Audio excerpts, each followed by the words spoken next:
Hello everyone, it's Avondale here today, and I'm going to talk to you about some behind the scenes for Terra Swoop Force, which is the Nox Crew's newest map.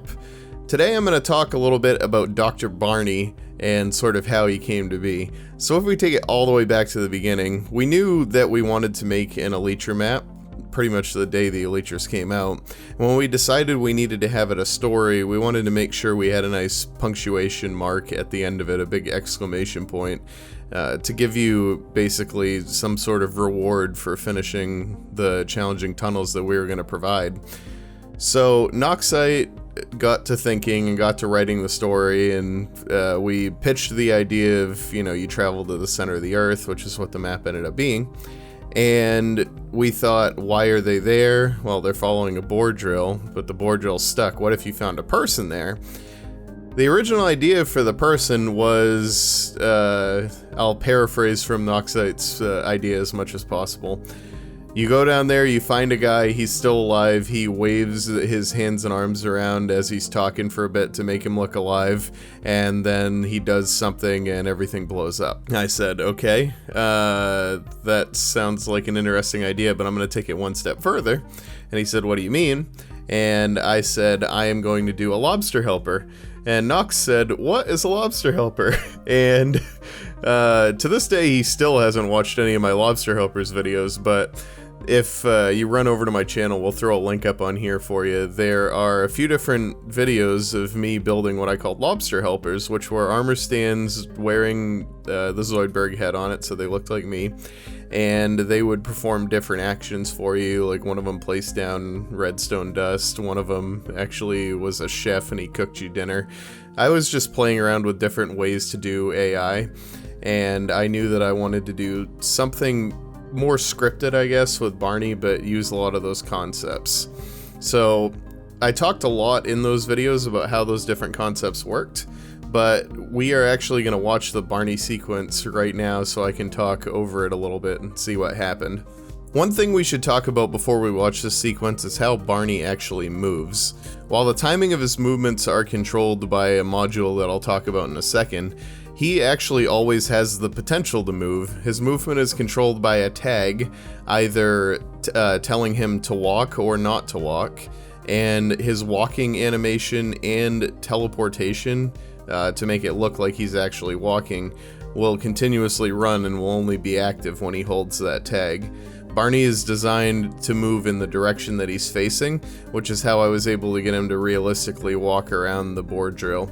He actually turns into his movement, which gives him more of a natural feel. Let's go ahead and play the video.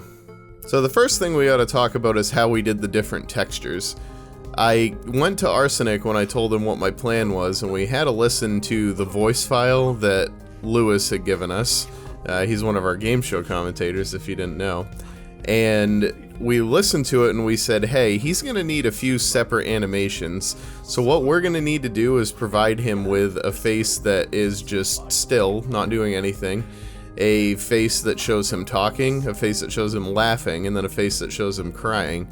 So Arsenic got to work, designed those textures for me, and we put them on damage values of different swords.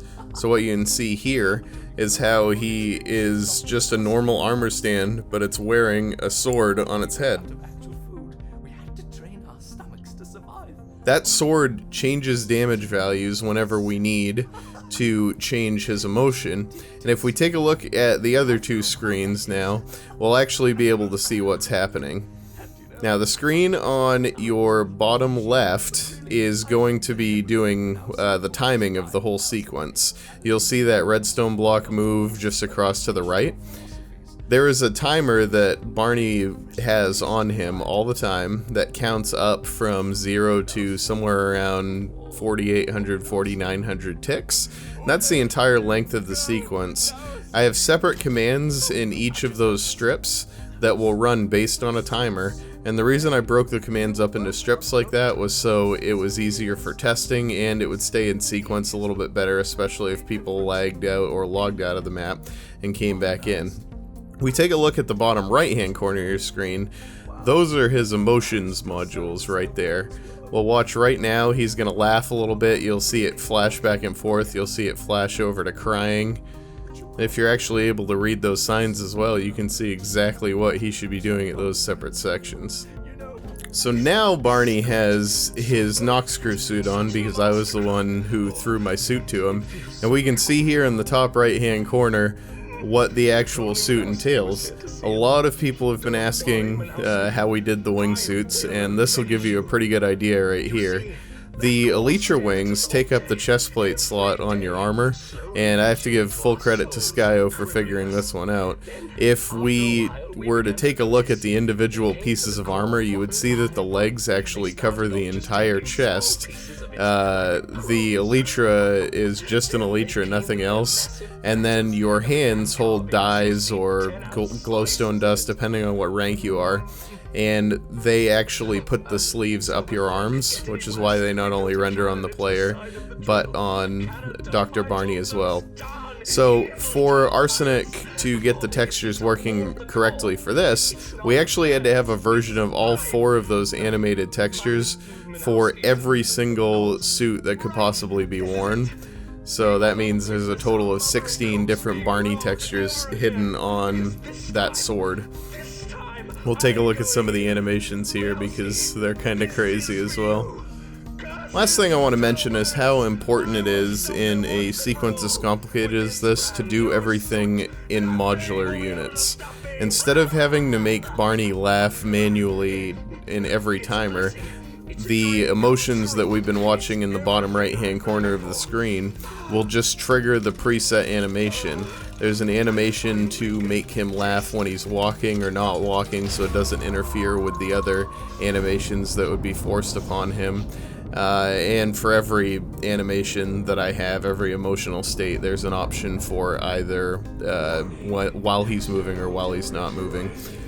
This was just important to keep me from going crazy. There's over 1,100 command blocks in this Barney sequence, and while it was a lot of labor, I feel like it was definitely the right thing to do. It was the right exclamation mark to put on the end of Terra Swoop Force. Appreciate you tuning in and listening to me kind of ramble about how I did Barney. Look forward to the next video here. We still have some more stuff to tell you about how we made Terra Swoop Force. I've been Avondale. Thanks for watching.